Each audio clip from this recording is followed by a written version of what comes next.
has been put in a little bit of extra time.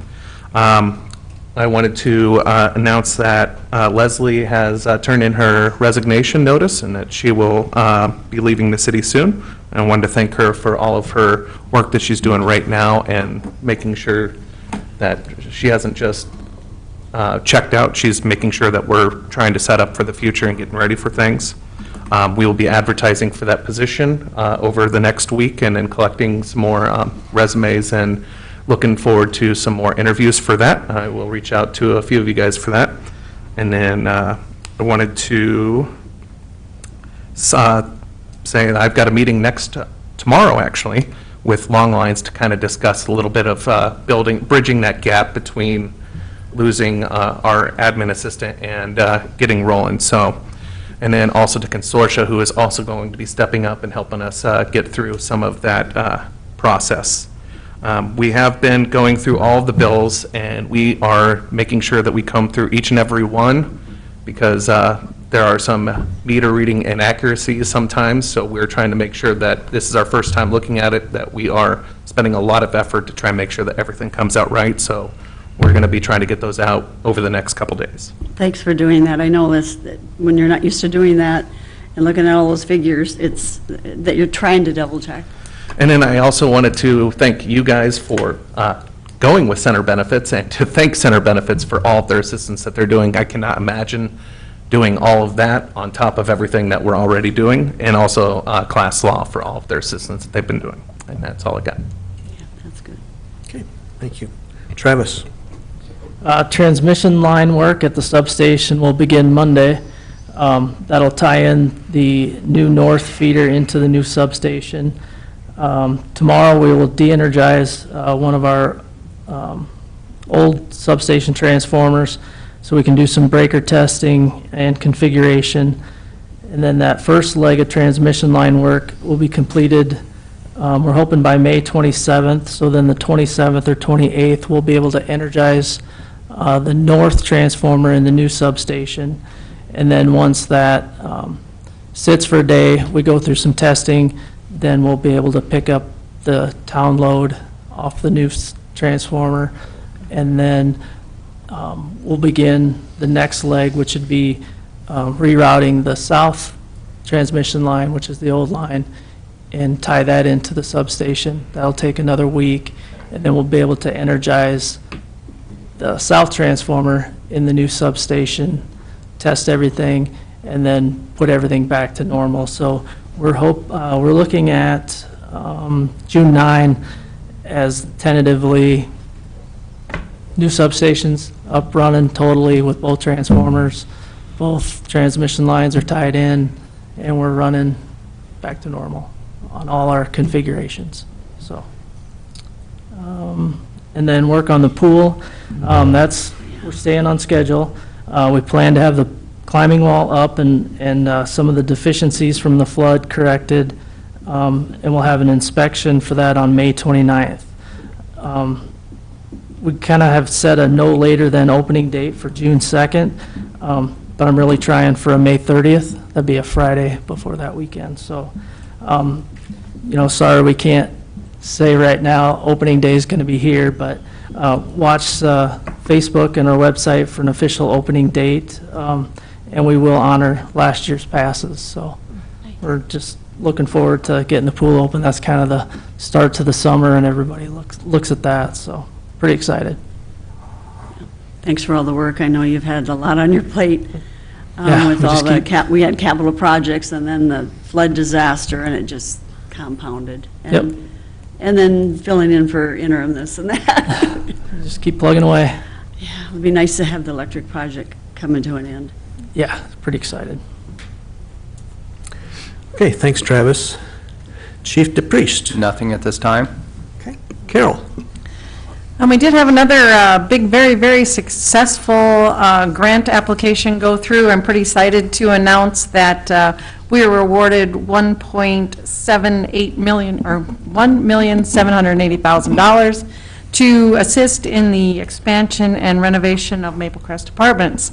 The total project will be $5,055,000. It's going to be a great addition. It will be wonderful for our community. They will be renovating the existing apartments and adding 4 new ones. So pretty excited about that. They're excited about that, so we'll move forward for another good project. One of the things I'm working on, the Senior Center's dinner date program is in need of some assistance. We're going to have work together with the community and find out how we can find some funding for that program. We've got to keep that on its wheels. So I'm working closely with Tasha to see what we can come up with there. I feel confident we'll come up with something. Continuing to work on the foreign trade zone. I will be flying out to Savannah on Saturday, meeting with the Foreign Trade Zone Association and the contractors, ports of entry, individuals, lawyers, the whole group of them, in a seminar which will be really beneficial for me and my knowledge of that problem. We're working hard on the sponsors for our summer rec program. We've had great success, but we continue to urge our citizens here and our people to assist in paying for that program with the t-shirts and promotion. And the banner project downtown, I'm going to send in for that, and we'll see if we can get some banners up downtown. That's it. Okay. Thank you very much, Carol. Okay, at this time, we will move on to council comments. If anyone has comments from the council tonight. I have none. I just want to say that I do support the best of the Northwest. I'm totally, thrilled for those that have been nominated, along with the city being nominated. I just want to know who authorized city spending without us knowing. Okay. Then we'll move on to number 3. At this time, we will have an open hearing on a dog bite issue. We will start out with Chief DePriest to give us a report, please. On May 7th, 2025 at 1 p.m., the Hawarden Police Department responded to the hospital for the report of a dog bite victim. It was an adult female who had been bitten by a dog. An investigation into the incident showed that she was on her way to 1314 9th Street to deliver flowers there to the residents.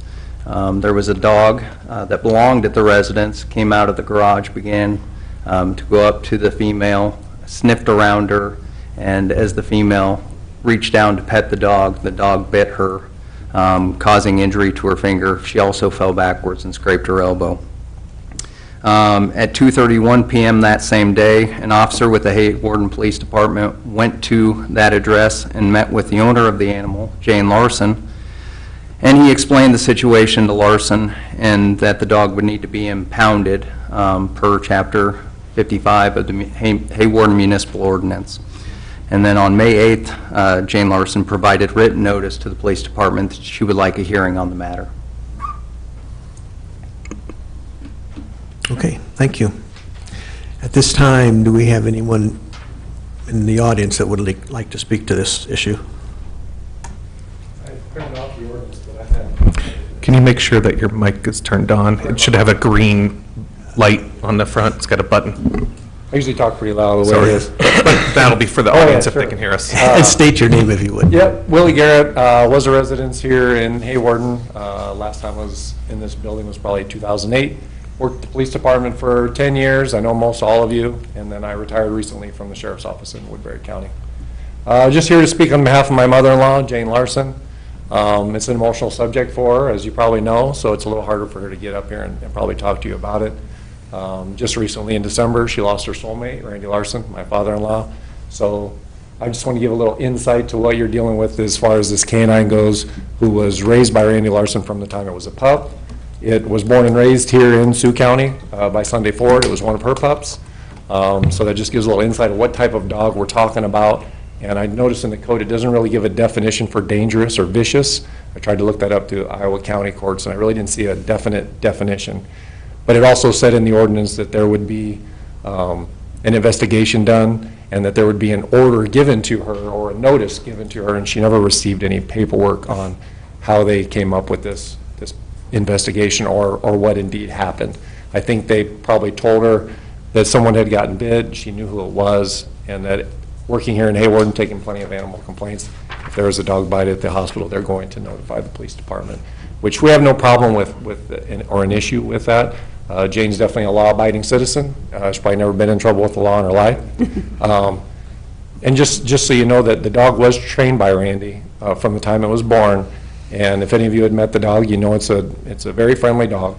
But as any dog, having a canine myself with the sheriff's office at one point in training with them, dogs cannot push you away when they don't want you to come close to them. The only thing they can do is use their mouth. And sometimes that may be a bite or a grab. So we always ask people that don't go up to the dog and pet them unless you've asked permission. I realized this was on the property of Jane Larson, and it wasn't from the sidewalk to the curb, which is owned by the city. It was on her personal property. I'm sure there was the person that got bit. I'm sure there wasn't any ill will towards the dog or anything like that. It's just this dog's been through a lot, losing his soulmate, and he's there to protect the house. No one's home. Jane's not home. That dog is going to do its job and protect the area. So I just ask that we kind of keep that in mind. This is a good dog, and I think in the way that I read the ordinance, you know, it says in there that she'll be given the option to crate it, you know, outside the city limits. But it seemed like she wasn't really, and maybe she was flustered at the time, but she wasn't really given that option to do it herself. They were going to go and take it and put it in a kennel at the veterinary clinic here in Hawarden, which, if you know anything about dogs, if you take a dog that's never been in a kennel and you put it in a kennel, if it wasn't a vicious dog before, it could become a vicious dog after, because you're stuffing it in a metal cage and it's never been in one. It doesn't know how to react to that. So in this ordinance, I think maybe there should be something in there about letting the owner take care of the way the dog gets processed, maybe, or if they have someone like Sunday Forward and they can call and say, could you come get the canine and put it in a safe place? So that way it just doesn't do any damage to the dog, because we don't know what we're getting back now. I think she's going to be fine. She's a very well-trained dog. But just those are just things that worry us as a citizen, and I think for future incidents that may happen in Hawarden, it would be nice maybe to have something in there for that. And I don't know if, why she wasn't given a notice, or maybe that's a verbal notice. There isn't a written notice. Maybe just to clarify that in the ordinance, just so that person knows if they go to read it, how it should be done. That's all I really have. Do you have any questions for me, or as far as the dog goes? I don't have any questions. I know the dog. Okay. Thank you for your time. Okay. Thanks, Willie. Thank you, Willie. Anyone else would like to speak? I do have one more thing, sorry. Sure. She Okay. reminded me.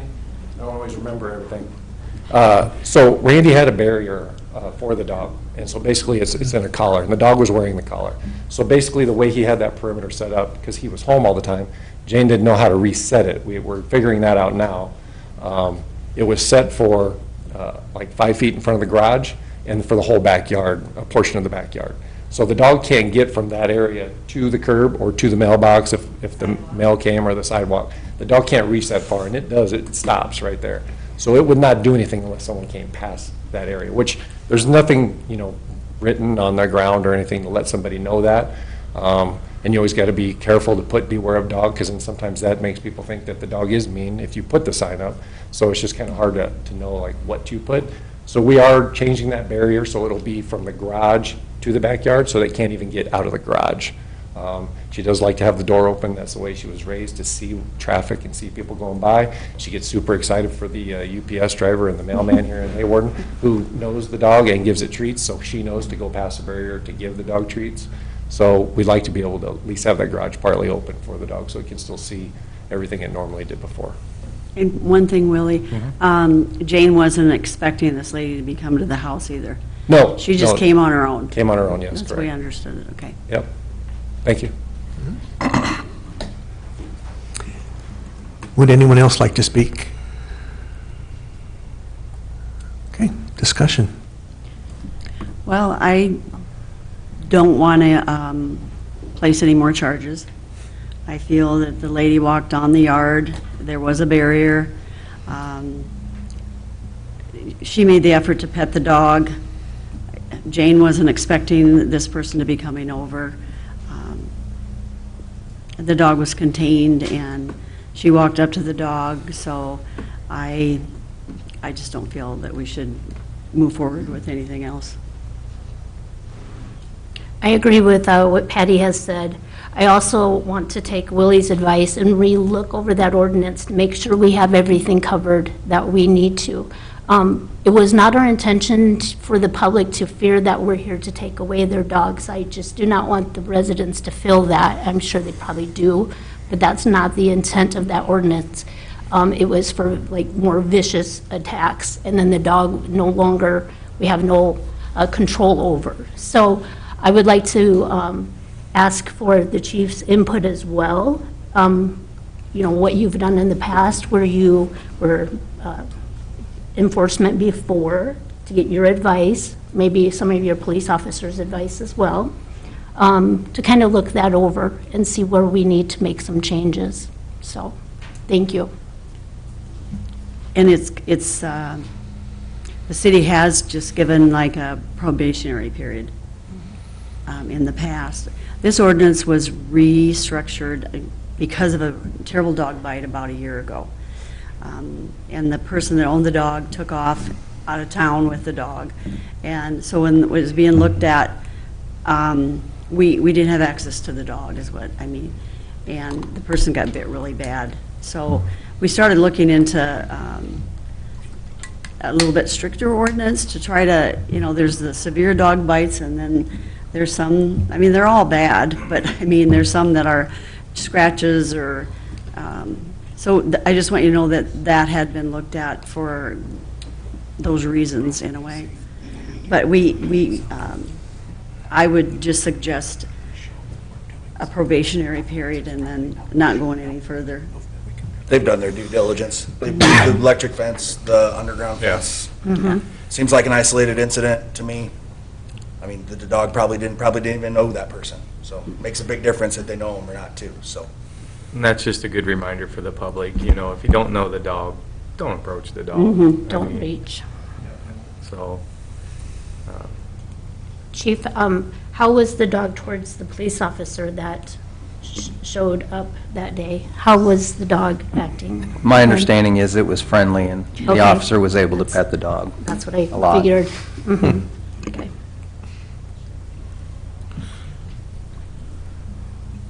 Anything else?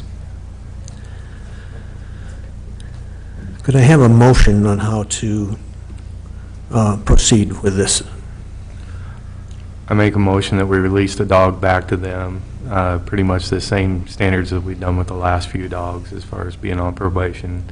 And just a general reminder to everybody, you know, if you're on somebody else's property, make sure that if you don't know that animal, do not approach it. So. Like the 90-day probation we gave the last one. 90 days what we did on the last one. Yeah, it was a 90-day. It was 90 days. Yeah, I would second it for that. Okay.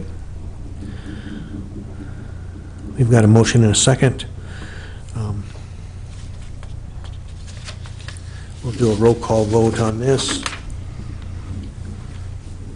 We'll start with Clucky, Aye. Allen, Aye. Warner, Aye.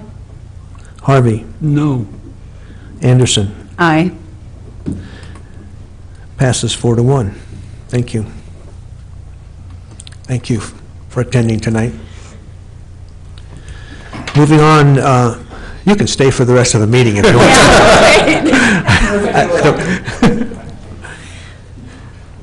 Item number 4 is presentation of fiscal year 2025 budget amendment and to set the public hearing. Okay, so I'm going to just kind of go over some highlights over this, but the actual hearing for the budget amendment will be next meeting. So the cover page, which you will see on our website now and on Facebook tomorrow and in the paper tomorrow, shows that we are amending for revenues and expenditures. The total revenues will be amended up $6.3 million, and the total expenditures will be amended up $5.3 million. And the highlights for that are mostly for, you have our electric bonds that we received in, so that's also going to be a lot of our expenditures is for the substation costs.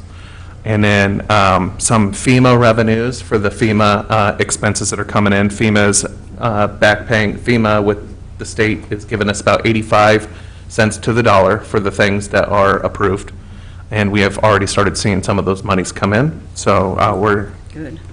moving in the right direction for that. And then, but the things that we really should kind of highlight is the expenses, right? So public safety is $1.1 million, and of that, $980,000 is for the flood control. And then for your police department, you have $160,000. A lot of that is due to more expenses in the salary line and then the bonuses, and then more equipment for the new officers that we received in, and then replacing some of the stuff that was also damaged in the flood as well. And then we have ambulance with the new position that was approved. We've got about $11,000 for that, and then $5,000 increase for insurance. We also have expenses that I am amending for the health and social services column, and that's the flood donations that we received in and then went out, that went through us before they had an account created on their own. And then we have some revolving loan fund loans that we've given out. And then for the general government, we've got some fees in there for center benefits, and then for some furnace work that was not budgeted for, and then also insurances. And then $3.2 million for the substation costs. And then also some supplies for internet. I see that there was about $75,000 of purchased supplies for internet that was unbudgeted for. So, and that is the highlights of what will be in that hearing next meeting for the budget amendment. Okay. Questions? But we will need to motion to set the public hearing for next meeting. I make a motion to set the public hearing for May 28th for the budget amendment. I'll second. Okay. We've got a motion and a second. All those in favor of setting the public hearing for May 28th, please say aye. Aye. Opposed? Passes 5-0. Number 5, approval of pay request for the IES commercial for the 7th Street substation construction. This is pay request number 10 to IES. The pay request amount is $82,740.55. This does include the 5% retainage that we hold back. And then after this payment, the expected due to complete the project is $258,239.37. And the remaining is almost all transmission work. So moved. I'll second. It's been moved and seconded to approve the pay request. We'll do a roll call. Allen? Aye. Warner? Aye. Harvey? Yep. Anderson? Aye. Clucky? Aye. Passes 5-0. Number 6 is discussion on water rate. During budgeting, I discussed raising the base charge on water rates by 3%. Last year, we did a raise of 3% on the consumption. Our current rates for the base rate is $12.20 for 1-inch meter and below, $25 for any meter larger than 1 inch.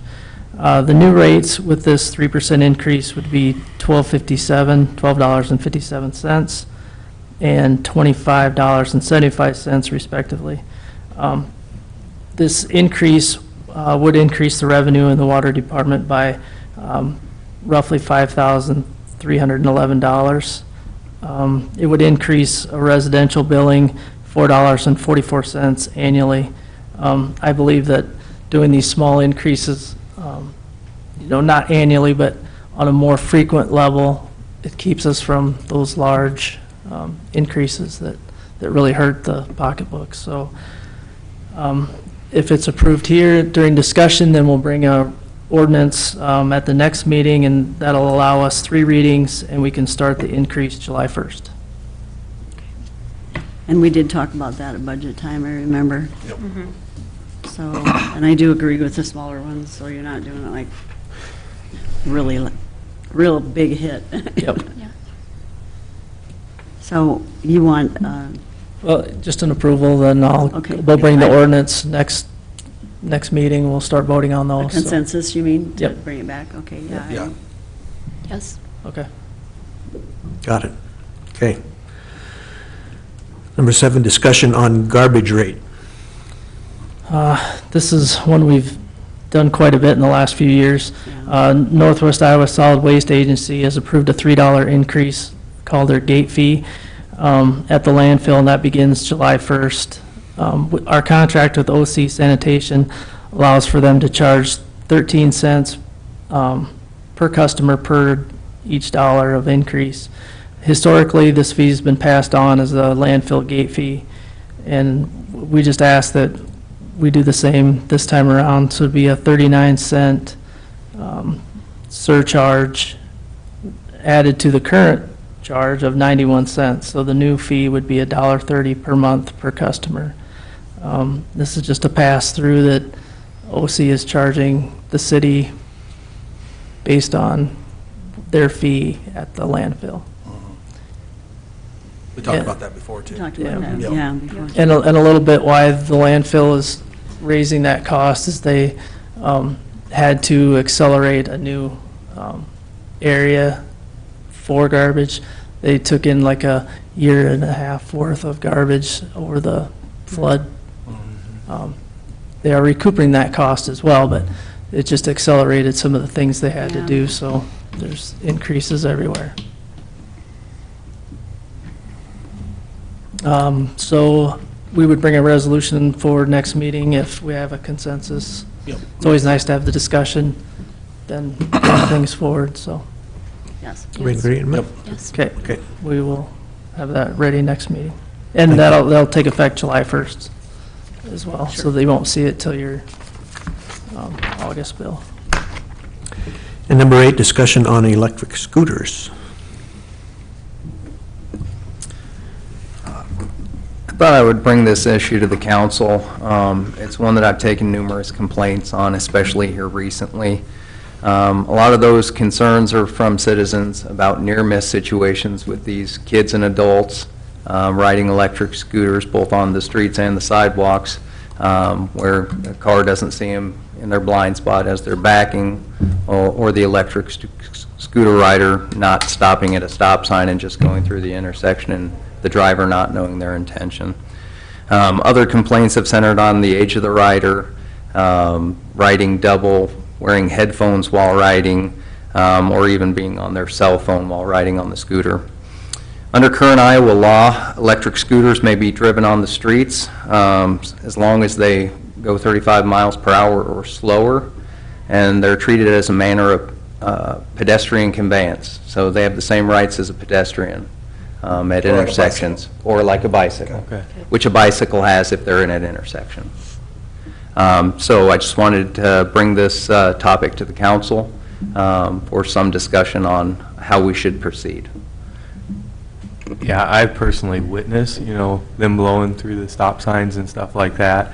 I've also had people stop me on the street and talk to me about that, the near miss. So I don't know if there's a safety course that maybe we could offer to educate them that, yes, you do have to stop for stop signs, just like a bicycle would, and you do have to pay attention. I don't know if there's anything as far as, you can't operate a car anymore. You're supposed to do it hands-free, but, that kind of thing. But they really need to pay attention because, it only takes one mistake and we'd all be sorry that, and it would ruin 2 lives, that family and the family of the driver. So. What I will say is we've been doing a little bit of research on this for lately, and a lot of cities are implementing ordinances to establish a little bit more of a safety for the kids and for the people driving, and putting a little bit stricter rules and regulations on the operation of these scooters. The ordinances have varied pretty vastly from city to city. So it's kind of, if that's the direction that we're wanting to go, is that we're wanting to establish a new ordinance for these electric scooters, kind of, we can get some baselines of certain things that some cities do and kind of pick through them, maybe even get a couple, like a little committee put together to look at it, kind of like what we did with the dog ordinance, and see if we can't put something together to bring to the council and pass that way. But I would say that that would probably be a good idea. I do like Rob's idea, too, of a safety course. I know they did one years ago at the elementary parking lot, and I think it went over well. Now I'm talking many, many years ago. So, and Bike safety. I'm not going to tell the number of years, but I do remember that happening down there, and I think it was very successful. So I would definitely be in favor of that as well. You know, if you ride an ATV, there's ATV safety course, you Yeah. go on a public place. If you're riding a jet ski and you're a certain age, you have to complete that course, you know. Not saying we have to do that, but maybe some education wouldn't hurt. Yes. So. Right now, currently, can bikes be downtown on the sidewalks? At one point, they could not. I don't know if the signs are still up or are the signs down. Used to be painted right on the It sidewalk. used to be, yeah. it used to Yeah, be I like don't a- recall so I'm not seeing sure. anything about bicycles specifically. Okay, I want to keep that in mind too, like. Right, bicycles are supposed to ride on the restrictions. streets. On the street, mhm. Or a bike path, I'm assuming they could ride on that. I have been having complaints, and it's increasing. You know, one person almost ran over a child.